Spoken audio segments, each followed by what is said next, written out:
All right, so what's up, everyone? Welcome to another episode of 2 a.m. in Sweden, aka We Got Next. I am one of your hosts of the show, Hayes at AO Shifty, with the one, the only Steven at Steven_Springs. Steven, we're doing a lot today, and we were just talking about before we got on the show.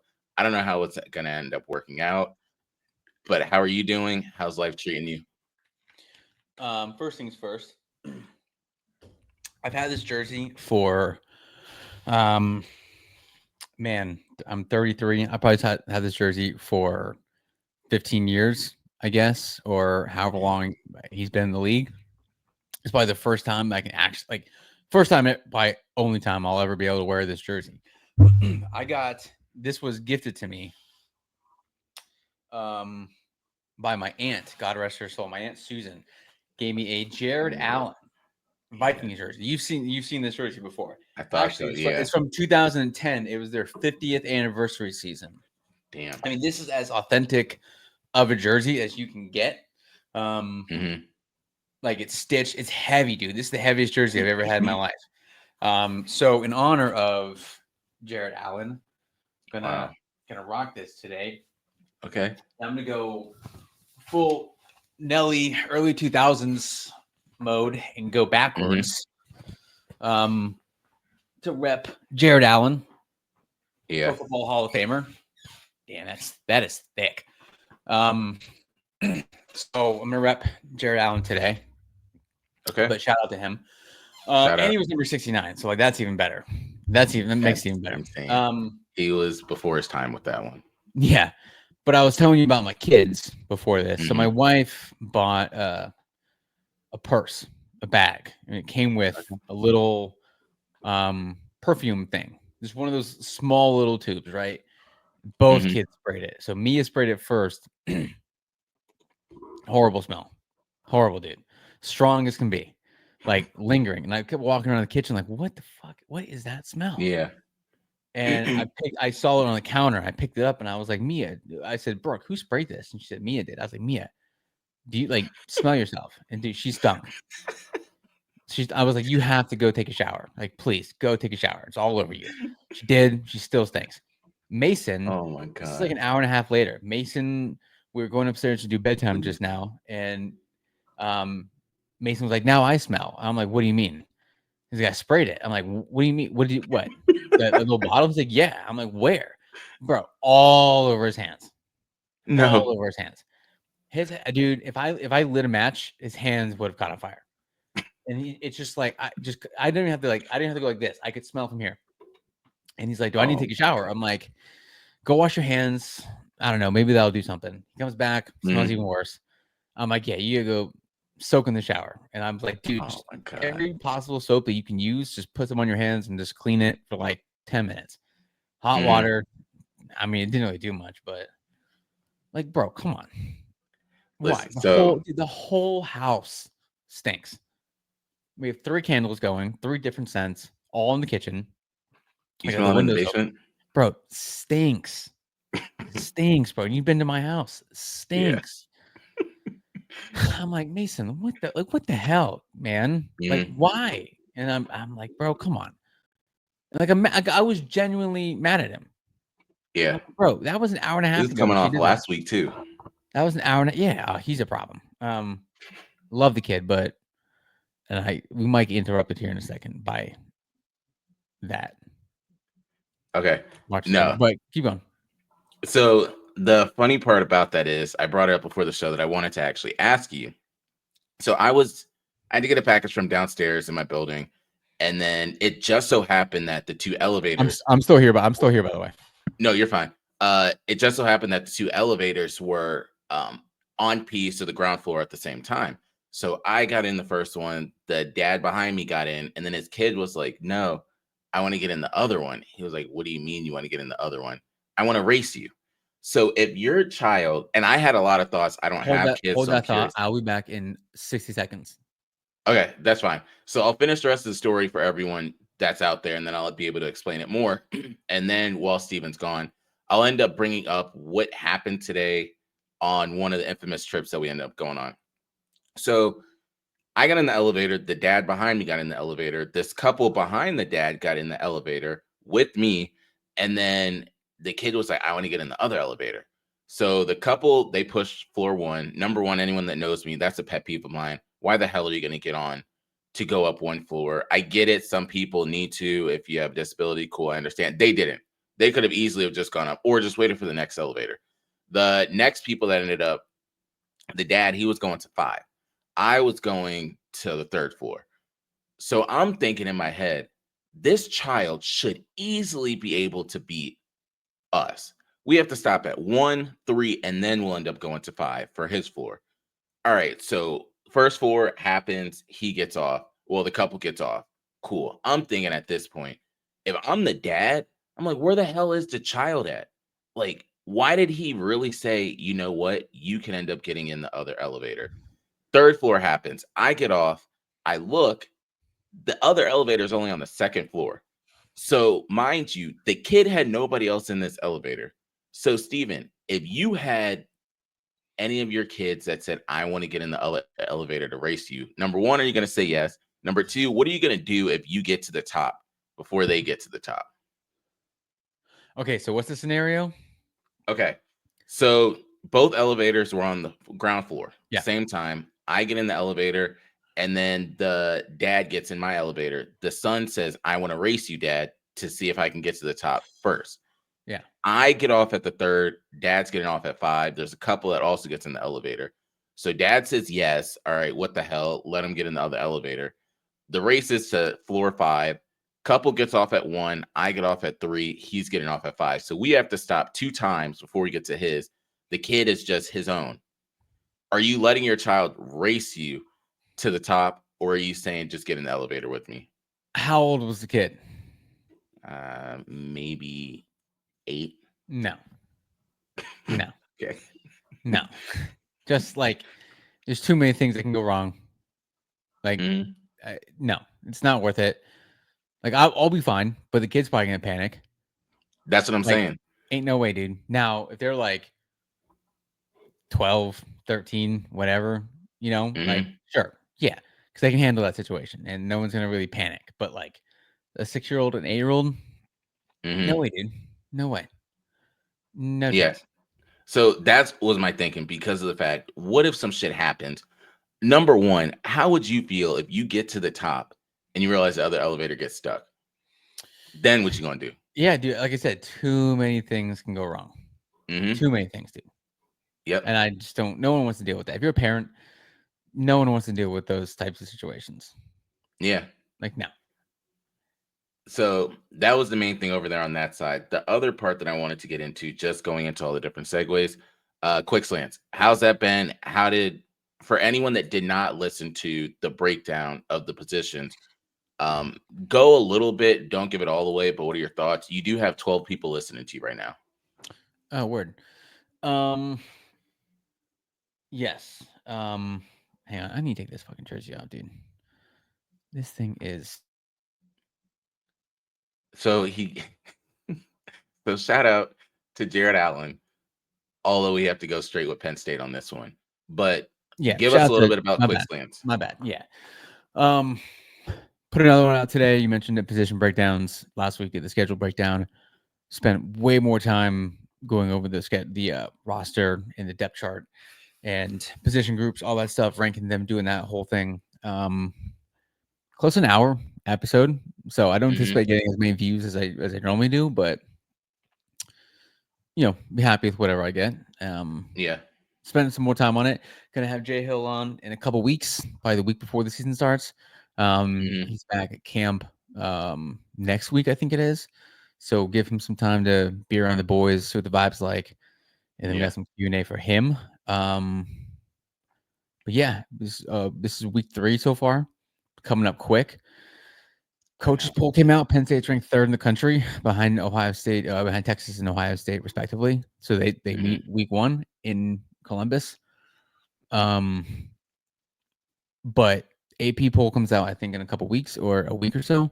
So, like I said before, if Penn State is ranked number 1 in the country heading into this season, yeah, I mean, the vibes are going to be, I'm going to be so hard to listen to. It's going to be arrogant about it too, for sure. So see, that's the big thing at the fact that the season's right around the corner. It seems as though summer goes by quick, which means football season's right back around. And then we get here, football season goes by so fast, and then it's back to the same thing. We're trying to figure out, all right, how's the whole offseason going to go? We're here. Just one thing I would say, who's the main person you're looking to watch this season? Are you talking about on Penn State, Penn State. Or Yeah. in general? Penn State. Oh, man, we have a really loaded team. Like we have, so much talent. I'm gonna say either Drew Aller, our quarterback, because I think he can be one of the best quarterbacks, if not the best quarterback in the country. But then also we have this linebacker, Tony Rojas. Man, I think he's probably going to be one of the better defensive players in the country. Probably our best player on defense this year. So number 13, he had a pick 6 against SMU in the first round of the playoffs. He's gonna be a problem. So Drew Aller and or Tony Rojas, I think will be those two guys will probably be the MVPs of offense and defense when the season's over with. So you brought that up, Penn State. Before then, you brought up Texas and then also Ohio State. I have a dilemma for you. So for anyone that knows, Steve and I are going to the opening game of Texas that they have September, first week in September. Everyone also knows their big meetup that they always have, the Red River rivalry. And with that one, it's Oklahoma against Texas. So your boy is able to get tickets. I don't get to get them until like another week or two. I'm looking at prices right now for them. For 2 tickets, it's $1,300. So my question to you is, do you go to the game or do you sell them?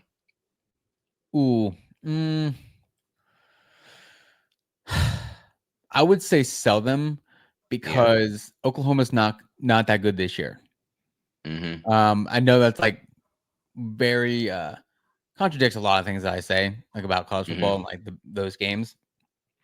But if it was like if they were top 5 or top 10, I would say definitely go. But Oklahoma's unranked for the first time since like 99. So that tells you where they're at. But 1,300 bones is a lot of money these days, bro. I mean, that's what I'm saying. Like it's always a lot of money. I don't care what people say. $1,300, that's $1,300 you didn't have before. So $1,300 a piece, you said? No, for 2. Okay, still. So I would sell, unless that game. Do you have when do you have to sell them by? The day of. Okay, work. Oh yeah, you're good. That's I would say unless Oklahoma becomes powerhouse and they move up to the top 10 or so, and it's one of those games, sell them. Yeah, that was the big thing I was thinking on. Same part, it's an every year thing. It would be different if they do a home and away series and you never know if they're going to end up playing them again. But it's one of those big time rivalries of, all right, maybe not this year, maybe next year. We're already going to one. So that's the big thing. And I know the other part is because Arch Manning is there. Some people just want to see one of the Manning lineage.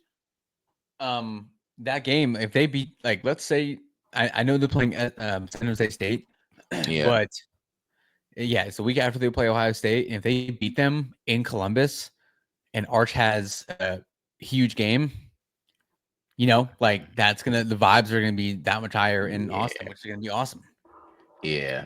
So that's another reason, Stephen, why I'm looking forward to that game, because they have such high hopes for Texas this year. You don't know what's going to happen. They also, of course, are talking about who's going to be at the top of the draft boards year after year. Some teams are already starting their prep for how do we get this Manning child. So I'm curious. I'm really curious of how that game's going to go. Number one, is it just going to be a shootout for Texas, just passing touchdown after passing touchdown, or are they somehow, some way going to underestimate their opponent and it's just going to be a close game, and that's not necessarily what it's going to be? I mean, Ohio State's going to be in every game because they have Jeremiah Smith. So 100%. I hope it's one of those games. Like I really do. I love that it's in Columbus and not like Atlanta. I love that it's in Columbus. Been there. That place is gonna be, the shoe's gonna be on fire. It's gonna be great. I really hope Arch has like 350, 4 touchdowns, and I really hope Jeremiah Smith has like 260 and like 3 TDs. And like Dog, my guy it's is gonna go off. I hope it's one of those games. I think it's gonna be a good game regardless, but I really hope it's one of those games. Could be a classic because it's number 1 versus number 2. Yeah. Only negative thing is that it's a noon game. Yeah. Really like this is one of those games you really wish was night. like a night game for sure. But whatever, I'll take what I can get, right? Yeah. So before we end up getting into the NFL and a big story that ended up coming out today, you want to talk WNBA? No. All right. So now we'll end up going into the NFL. And something that happened in the NFL, Steven, it's been brewing, but it just now happened. I really want your thoughts on. So Disney is buying NFL Network and Red Zone distribution rights. In return, the NFL will get 10% stake in ESPN.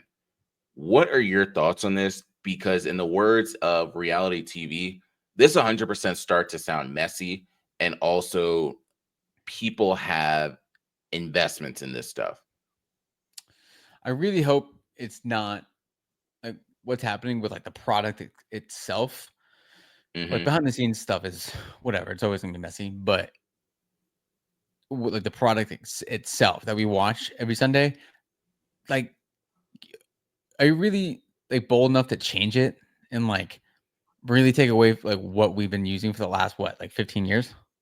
Yeah. Right. Like the way it's produced, it's like it's the best. It's like it's so smooth. There's no, I mean, it's great. It's a great product they have. I just hope they don't change it by bringing in like Stephen A. Smith or the other personalities on there that just bring it down. Scott Hansen does a great job. It's all you need, dude. It's all you need. I just hope they don't change it. Like the money, whatever. But it doesn't change until next year, right? Yeah. Like it's well, like it's still going to be what it is like currently this season, correct. I believe, and then it starts next season, right? Okay, so there's a silver lining and everything, and that's it. Then we still get one more season of it, so that's fine. We can revisit it down the line, but I just hope they don't change it, like, and change the product and change the layout and the format and how it's done. Like it's fine the way it is. Yeah, don't need to change. My big reason why I brought that up is you now have a professional sport that has investment in the media right company, and I don't want the NFL then to try and skew with the narrative and how things are being broadcast and shown. I don't want it to be that, although Troy Aikman and Joe Buck don't do this, or Field Yates or none of them really don't do it to that extent. But if they want to give their honest thoughts on how the league is doing, I don't want it to then be now the NFL says because we have a minority stake in ESPN, you cannot say certain things. Same way how Tom Brady can't say anything negative about the refs because now he's a minority owner in the Raiders. I don't want that to become the case for ESPN. And then they start to change up how it is. Or then, I don't know, if Randy Moss says some shit the NFL doesn't like, then ESPN lets him go because they said some shit. Right. And that's the part that is a little concerning. I don't know if that's going to be the case, but I know Disney was saying ESPN was falling off. So, of course, they needed to find ways to bring in this investor money. And a powerhouse deal like this, ESPN and NFL, it's almost like the NCAA working with CBS, and then the NCAA has 10% in CBS. Then people are going to say, all right, well, sorry, Turner Sports. People are going to start to say, why are you guys having an investment in that? Because then you're going to skew a narrative, or it's going to be a certain player.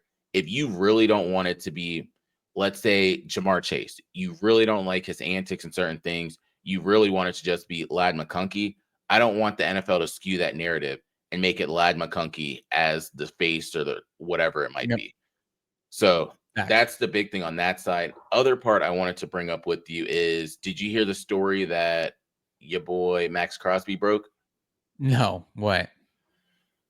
No more smelling salts during the game. I literally I'm looking on ESPN.com right now, and one of the top headlines is George Kittle complaining about that. What's the deal? They're banning them? Yes. So it was George Kittle, actually. Max Crosby brought it up too, but George Kittle was in the middle of someone else on the team was talking. Fred Warner was talking to NFL Network, and he ended up saying, they're banning smelling salts all during the game. George Kittle was saying that that's something that he really used every single drive. Smelling salts and ammonia inhalants are all banned during the game. They're saying it can mask the potential signs of a concussion, which is true, but they want to now have it out there that none of them can use it. I don't know. I don't know why the NFL would do something if they know it might end up hurting the brand. Because if you're doing it, and I want the health of everyone to be good, that's number one. But if some of these players we've seen, and I forget who it was last year, that they gave them smelling salts secretly, came back in the game, you know that concussions are going to increase a little, or are you going to give them something else to have? But thoughts on that one?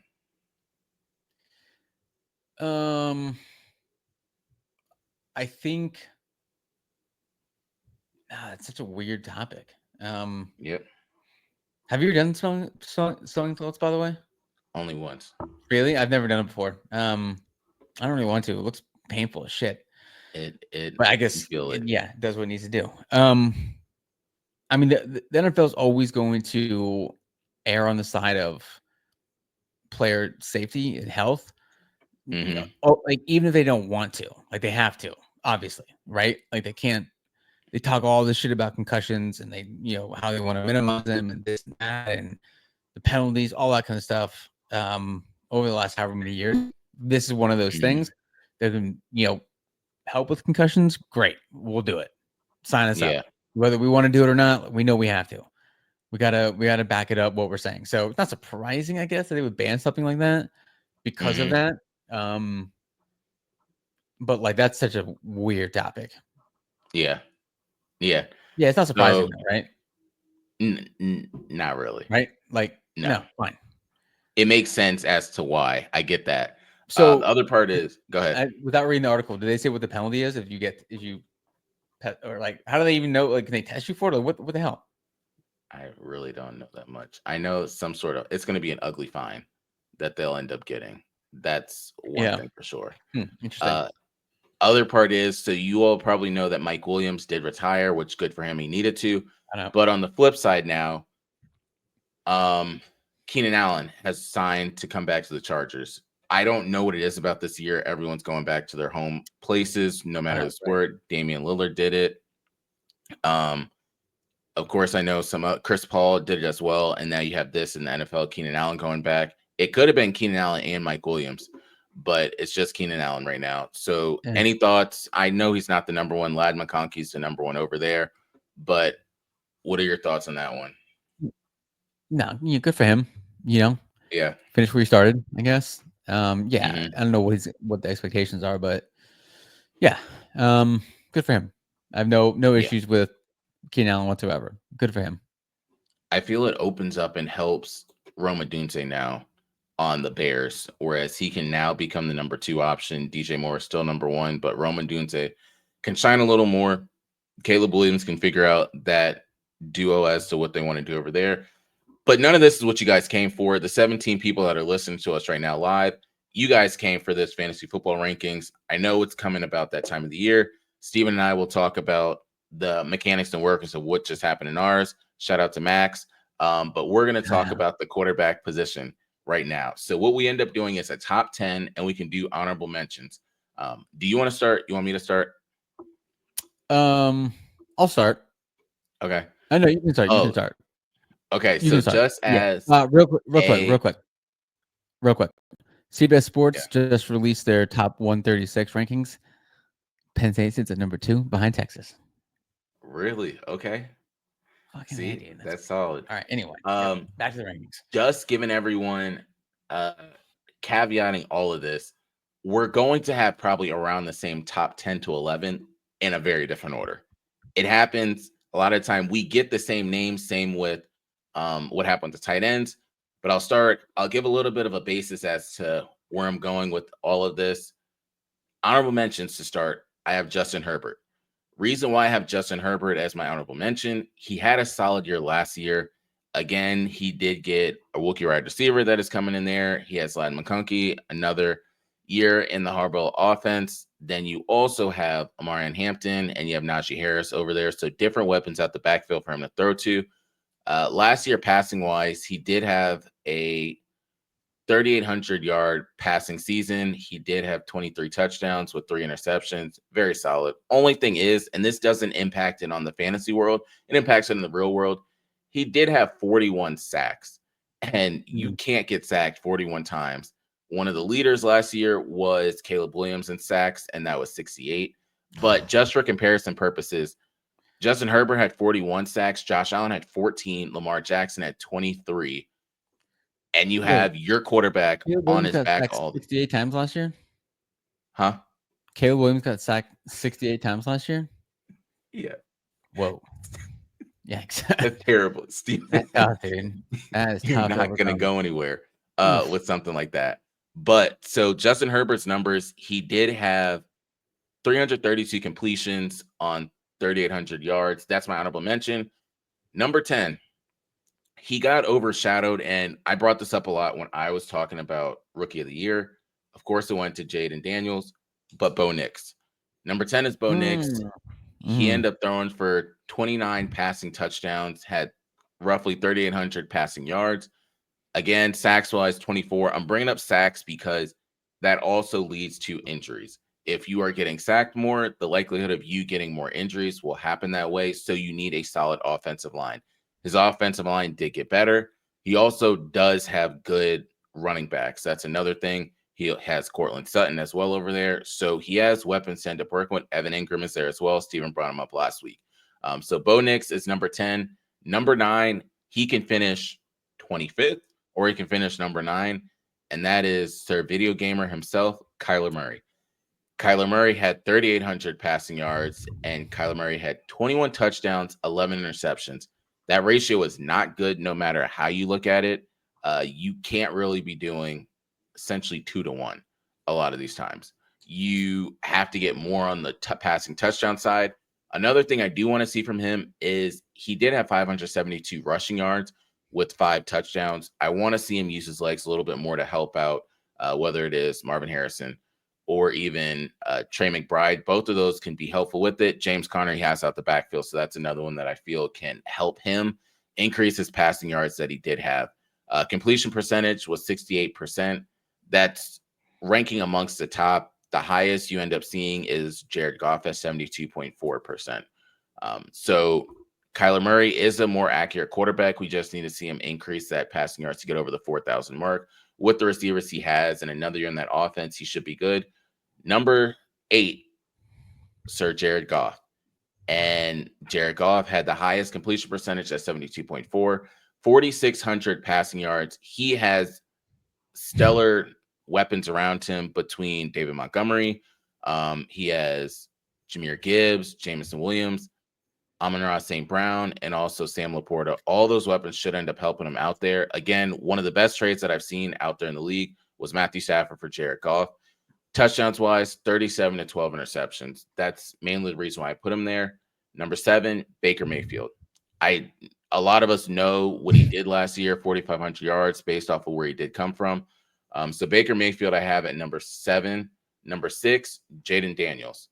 Jaden Daniels was just a solid dude last year. What he did for the Commanders, hopefully he gets Terry McLaurin. We don't know. I know some people have said there might be a trade for Terry McLaurin and then Tyreek Hill. Who the hell knows if that's going to happen? He does have Deebo Samuel.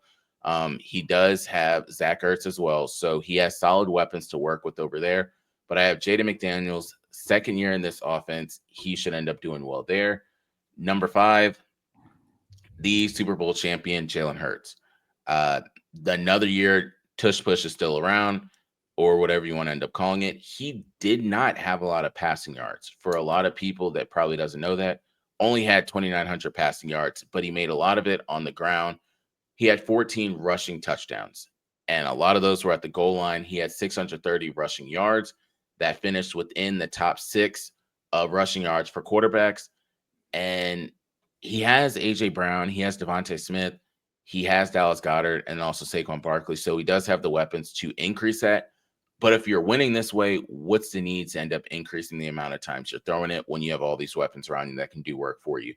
Number 4, Joey B. That's all I got to say. He had 4,900 passing yards. Arguably could have won the MVP if his team was doing better. But on the other side, that defense is some shit. So that's really what's going to hurt him. the offensive line is some shit as well, because Joe Burrow was another one that got sacked a lot. Joe Burrow got sacked 48 times. My guy was on his ass all of the goddamn time. He got both his receivers signed, T. Higgins and also Jamar Chase. So they're going to put up monster numbers. They will be a part of my receiver rankings that I end up doing over there. But Joe Burrow did have 43 touchdowns and 9 interceptions. Skylar Murray, pay attention to that because you need to have numbers similar to that one. Number 3, Patty Mahomes. Don't need to say much about that. He's just always going to be in the top 5 regardless until he essentially falls off or that contract just falls off too. Number 2 and number 1. Some people might be able to guess the order I put it in, but number 2, I have Josh Allen. Again, this is not real life NFL top 100. This is more on the fantasy side of it. And Josh Allen had a sensational year, MVP year that he had. He had 12 rushing touchdowns, 28 passing touchdowns, 6 interceptions, 531 rushing yards, and then he had 3,700 passing yards. Another year with this team, he should do well. He has Dawson Knox, Don Kincaid. Keon Coleman, please do something, man. That's all I ask of you. Then you have James Cook. So they should do well on that side for Josh Allen. He's going to continue to use the legs. The same way Steph Curry, Klay Thompson, Draymond Green built that stadium, the Chase Center, is the same way this new stadium right here for the Buffalo Bills got built because of Josh Allen. In order for that to happen, fantasy-wise, he has to keep doing well because on the field, you're going to see a lot of it. I do hope he wins the Super Bowl within the next 3 to 4 years. If he doesn't, it's going to be a lot of sad people up in Buffalo because this is your window. And number 1, Lamar Jackson. Lamar Jackson, arguably fantasy-wise, was one of the top performers. He had 434 fantasy points last year, 4,100 passing yards, 41 touchdowns, 4 interceptions. Take note, Kyler Murray again. Rushing yards, he had 915, and that's also with Derrick Henry in the backfield too. 4 rushing touchdowns because Derrick Henry took a lot of those goal line touchdown work. The other part is he was 66.7% completion percentage. So going through it again, honorable mention, Justin Herbert, Bo Nix, number 10, Kyler Murray, 9, Jared Goff, Baker Mayfield, Jaden Daniels rounds out 8 through 6, Jalen Hurts, 5, Joe Burrow, 4, Patrick Mahomes, 3, Josh Allen, 2, Lamar Jackson, number 1. And I turn it over to you for our 22 viewers that are listening. Steven, what you got for us? Wow. Okay. Good stuff. So you had Justin Herbert as an honorable mention. Okay. My honorable mentions, I have a lot. Baker Mayfield, who you had at you had Baker at what? 7. I have Russell Wilson on there as well. You never know with Russ. Wild card. You don't. You did not mention him whatsoever. I got Jared Goff as honorable mention. You had him at 8. Damn. I got CJ Stroud on this list.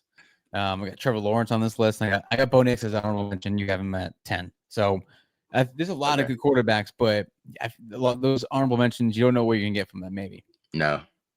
Okay, number 10. This is gonna be a shocker. I got Patrick Mahomes at number 10. Okay, that makes sense. It's got to start to decline. Yeah, and it's not like they're still gonna be the Chiefs, but they're not gonna be the Chiefs of what they were 3 or 4 years ago. They're just getting up there in age, and Travis Kelce, he's got to find a new target, like a new weapon. Is going to be Xavier Worthy, maybe, I don't know, but I also don't think Patrick Mahomes needs to have crazy numbers for them to win, for them to be successful. I think it helps, obviously, but I don't think he needs to put up the numbers he was putting up with Tyreek Hill and Travis Kelce, 4 or 5 years ago.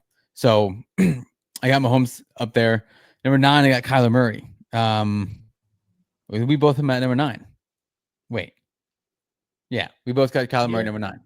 Yeah. I don't need to say anything. I think Marvin Harrison Jr. is going to have a monster season, so I think that'll help him, obviously. Number 8, I got Dak Prescott. I think Dak Prescott could have a monster year, dude. Yeah. Monster season. I have no feelings about the Cowboys whatsoever. I think it's great comedy, but I don't hate the Cowboys.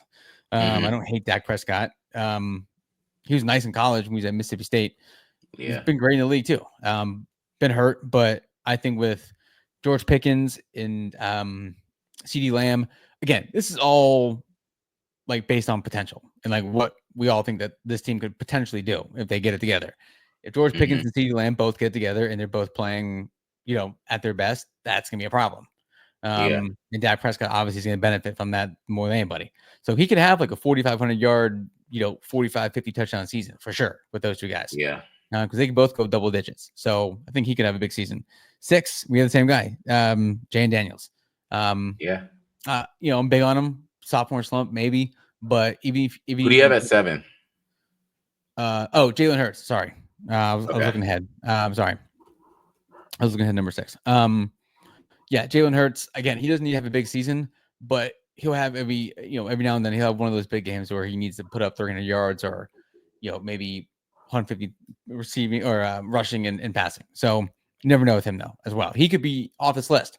He can be outside the top 10 but they'll still be great. 6, Jane Daniels. Number 5, I got Justin Herbert. That was a big one. Wow. Your boy Herbs. 5, I got Justin Herbert. I feel like he's bound to have another good season. I don't know. I feel like he's due for like a almost 4,000 yard, 40 touchdown season type of thing, and breakthrough into the playoffs because he's been shit in the playoffs. Number 4, also going to surprise people. I got Aaron Rodgers at number 4. Wow. Okay. As a Steelers fan, this season. Okay. This season for the Steelers, me blatantly being a Steelers fan right now, let's get 500. I'm all in, dude. Like Super Bowl or bust. Let's go. Okay, that defense. I think this. Yeah. But like, if you from everything I pay attention to at training camp, everyone's in it for one season. Like they're like, let's just go all out for this season and see what we can come up with. And you got Aaron Rodgers, DK Metcalf. So I think this could be a big season for the Steelers. And I think Aaron Rodgers could. I mean, shit, dude. It seems like he's fine. Him and Tomlin probably don't even talk to each other. But like they know what's up. Like they're all business. So I think he could have a big season. Number 3, I got Burrow. 2, I got Josh Allen. Number 1, I got Lamar Jackson. So again, I figured the top of the food chain for the quarterbacks would be about the same. I thought maybe you put Josh Allen at number 1, but fantasy wise, good pick with Lamar Jackson. Yeah. So for everyone out there, because Steven, you know where I'm going with this. During the season, you're going to get all the Baltimore Ravens hate. Steven gave his one praise right now for Lamar Jackson. So now he's eligible to do whatever he wants to do. Now, Christian, you said it too. This is not real life, how we feel about these quarterbacks real life. Exactly. This is strictly fantasy. Yeah. Everybody knows how I feel about Lamar Jackson. Yep. So, yeah. All fantasy. Next part is, what do you want next week? Do you want actually we might have time for 3. Do you want wide receiver, running back, or defense? Let's do defense. We'll save the other 2 for last. Yeah. Because that's one usually a lot of people don't always think about, but I feel that's a good one. If we have time, we'll do kicker. I don't know. That's going to be a long one to end up doing research on, but we'll do defense next week. And that'll leave us with the running back and wide receiver. Steven, the next part that I wanted to bring up is fantasy football time is coming. It's right around the corner. I was texting one of my buddies in our league, and you probably know as well as anyone else. So there was one guy in the league that drafted 2 quarterbacks back-to-back super early, drafted a bunch of different commanders. And I texted my friend. I said, your boy kicked him out the league because we are not having that. This is about the brand. And we're not about to have someone getting 2 to 3 quarterbacks and then asking to trade one of the quarterbacks right after the draft ends. That's not how this league is going to go. And then you don't make the playoffs. Nope. So no, we're not doing this all around. Even the person at the bottom of the league said, you know what? We're going to try a lot harder this year. Some shit happened. I think he had Christian McCaffrey. He had some random person. Once you pick Christian McCaffrey, your season was done last year. There was no kind of making up for any of that. Thoughts going into this year for fantasy football. Also, congratulations on another year not in your dynasty league anymore. That is major. I feel it every single day. If I look at my phone, you're going to see notifications of something about the dynasty league. But what are your thoughts on the upcoming season for NFL fantasy football? Ugh, dude. You texted me about fantasy football today. I'm just like, come on. Like, you don't have to text me anymore. Like, I know what we're doing. Just send me the link. I'll be there for the draft. And then, like, I'm not going to accept any trades. I'm not doing any of that shit. I'm saying right now, dude. I'm gonna be Yeah. minimal effort is going into this. I will set my lineup every week. I promise you that. But no, unless I am pressed to do so, I will not be doing any trades. Yeah.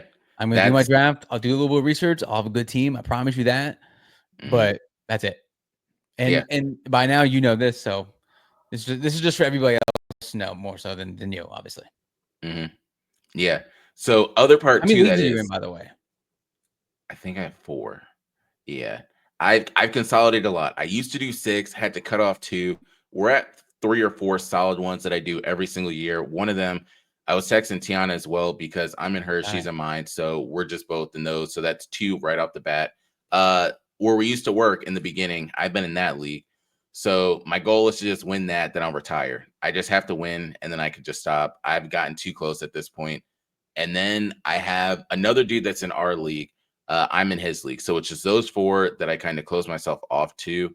If anyone else tries to ask me to be a part of theirs, it's probably going to be a no, unless you have a rare incentive. Like you're almost sponsoring me to be in that league and I don't have to worry about anything. And you're going to do some shit for the show. That's the only way I'll be in the league. Can't even promise you it's going to be my best effort. But that's all we have right now. What you got? Oh man, I'm just so focused on Penn State football right now. Like there's always there's new preseason lists coming out every day. You know, some publication has one. Preseason award lists are out, and all American lists, all Big Ten lists, whatever, and Penn State's littered all over them. This Bruce Feldman is a college football writer. He does like his top 100 freaks list of college football. Yeah. Penn State had the most, 5 on the list. Dang. So like the vibes are real, and it's gonna be a big season, dude. Big That's season solid. for PA sports, man. I'm telling you. Yeah. Steelers, Eagles, Super Bowl with the Penn State winning a national title. My head would explode. My head would explode. Could you imagine? Pennsylvania would burn to the ground if it would be stupid. Yeah. Like half of Pennsylvania would burn to the ground. It'd be great. Yeah. So just the vibes are high, and we're gonna get super deep into the weeds of Penn State football coming up in a couple of weeks. And the season, it will be here in 25 days. Yeah, it will. So I'm gonna give you guys one. I can't say a lot of context on this because I don't want to get anyone in trouble for it. But I think for Steven and I's sake, I want to bring it up. So I texted Steven earlier about field trips. So I went on one with kids in the area. I used to work at this job, help them out sometimes. It's the culture of being a counselor is so different from when I did it or when we used to do camps compared to now, because the area that I help, it's a more affluent, wealthier area of kids. Parents have some of the nicest cars and homes and wedding rings ever. That's all I'm going to say. So we all get on the bus. It's 6 counselors that get on the bus. When I'm watching them all prep to get on the bus, I see one person have a pillow, one person have a blanket. And I'm thinking, hold on. So when we get on this bus, are y'all not going to watch the kids? Soon as we get on the bus and they put the movie on for our 2-hour drive, the one person puts the pillow on the window, goes to sleep. The other one puts the blanket on them along the 2 seats and just goes to sleep. Another one said, oh, I didn't wake up until 10 minutes before we got to our destination. That's how you know you have some of the best kids and kids that are not going to do shit. Because if you were in the hood or in like some bad area, you cannot go to sleep on the bus. No. You also can't have all the counselors in the front of the bus. They have to be spread out. So that's all the information I'm going to give you guys. I do really want to say thank you to everyone that watched this episode. This is probably the most people we've had on any of our shows. So we're probably going to do it again. Again, we have it on YouTube live right now. We have it on Kick. And then we also have it on Twitter. So streaming on those 3. Didn't know how it was going to go. It went solid. Looking forward to next week when we talk about the defenses. Until then, we out. Peace.